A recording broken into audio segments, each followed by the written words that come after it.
খেসারি ডাল লাগবো, মুসুরি ডাল লাগবো, জিরা লাগবো।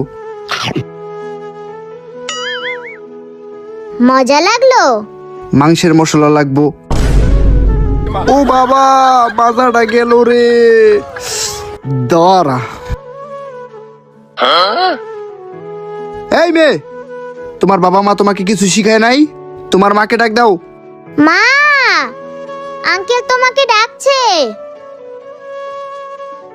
কি রে, এভাবে চিল্লাইতেছস কি লাগিয়া? আপনার মেয়ে কি করছে জানেন? আপনার মেয়ে রাস্তার উপর কলার চুকলা ফলাইছে। ওই কলার চুকলায় স্লিপ খায়া আমার মাজাও গেছে, আমার হাতও গেছে। বলেন এখন কি করবেন? তুমি রাস্তার উপর কলার চক্রা ফেলাইছো?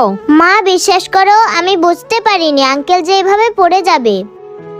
আঙ্কেল সরি, আমি বুঝতে পারিনি, আর কখনো এমন ভুল হবে না। ছোট মানুষ দেখে তোমার ক্ষমা করে দিলাম। এরকম কাজ আর কখনো করো না।